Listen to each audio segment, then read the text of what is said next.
రాష్ట్రం మిగతా 29 రాష్ట్రాలలో చాలా ధనిక రాష్ట్రం. ఎందుకంటే సమశీతోష్ణమైనటువంటి పరిస్థితి. ఇక్కడ పంటలు కానీ, పరిశ్రమలు కానీ, సాఫ్ట్వేర్ కానీ అన్ని రంగాలలో కూడా అభివృద్ధి ఉంది. కానీ ఈ అభివృద్ధి కింది జనానికి వెళ్ళడంలా.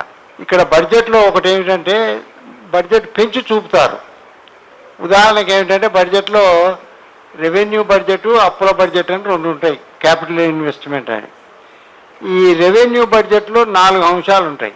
ఒకటి మనకు వచ్చే పన్నులు, రెండోది ఏమిటంటే కేంద్రం నుంచి వచ్చే పన్నులు. అది వాటిల్లో పెద్ద మార్పు ఉండదు.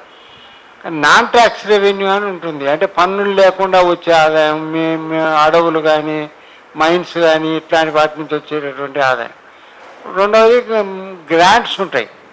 ఇప్పుడు ఈ 2 విషయాలు నేను మీకు చెప్తాను. ఇప్పుడు ఈ 10 నెలల రిపోర్టు అకౌంటెంట్ జనరల్ ఇచ్చినటువంటిది. మనకేమిటంటే ఈ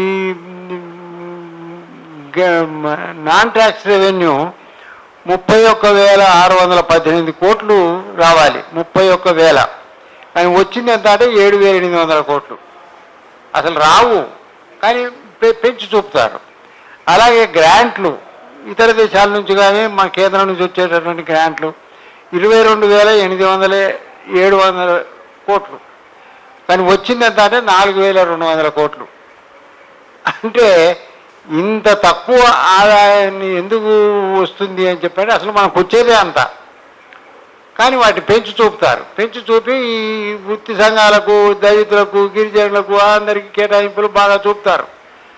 ఇప్పుడు శ్రీరామ్ నాయకు చాలా బాధపడతాను, అసలు మా కేటాయించిన దానికి ₹1 ఖర్చు పెట్టరు. ఎందుకంటే అసలు ₹1 ఖర్చు పెట్టడానికి డబ్బులు వస్తేగా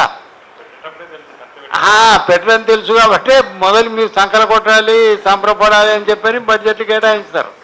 కానీ తర్వాత కేటాయింపులు అనేటివి ఉండవు. అందువల్ల ఏమిటంటే ఒక నిర్మాణాత్మకమైనటువంటి సలహాలు ఇవ్వడానికి ఈ ప్రభుత్వం ఏమైనా ఉపయోగపడుతుందేమోనని మనం 2 సంవత్సరాల నుంచి ఎదురు చూసాం. కానీ పెద్దగా ఉపయోగం ఏమీ లేదు. గత ప్రభుత్వం యొక్క విధానాలే సేమ్ ఇదే అమలు జరుపుతుంది.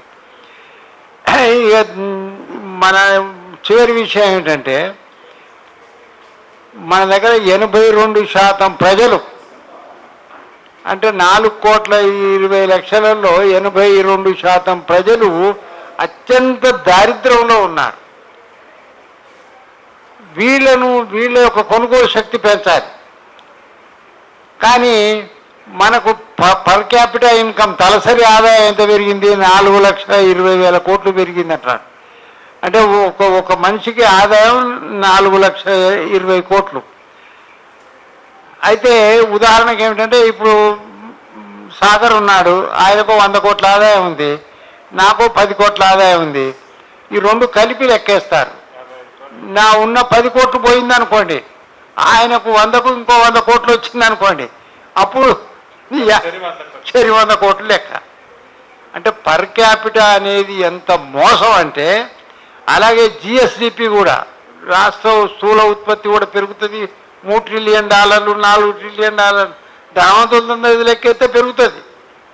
అందువల్ల ఈ మోసపూరితమైనటువంటి పదాలను మనం మన సెక్షన్స్లలో, మన వర్గాలలో బాగా ఎడ్యుకేట్ చేయాలి. ఇప్పటికి కూడా బడ్జెట్ అంటే ఏమిటో తెలియని వాళ్ళు ప్రజలు చాలామంది ఉన్నారు, మేధావులే, గ్రాడ్యుయేట్సే.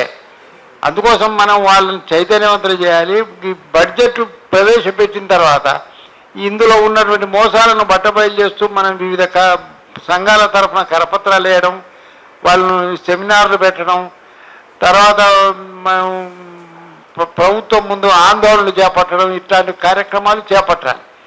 అయితే దీనివల్ల కొంత ఎడ్యుకేట్ కావచ్చు, కానీ ఇది మనం ముందే పెట్టాల్సినటువంటిది. అందువల్ల ఏమిటంటే బడ్జెట్లు అనేది నిబద్ధత లేదు, ఇది ఖచ్చితంగా ఖర్చు పెట్టాలి అని చెప్పనేది లేదు. అది ఉంటే బాగుండేది. ఇప్పుడు కోర్టుకు వెళ్ళడానికి వీలుండేది. శ్రీరామ్ నాయక్ అయితే కోర్టుకు వెళ్ళేవాడు అవకాశం ఉంటే.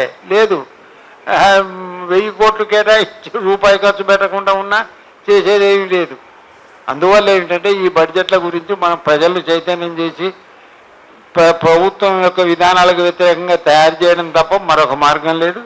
ఆ విధంగా ఏమిటంటే ఇప్పుడున్న పరిస్థితుల్లో కూడా ఈ సంఘాల వాళ్ళు ఆయా కరపత్రాలు సెమినార్లు ఇట్లాంటివన్నీ వేసి వాళ్ళందరినీ కూడా చైతన్యం చేయాలని చెప్పని కోరుతూ సెలవు.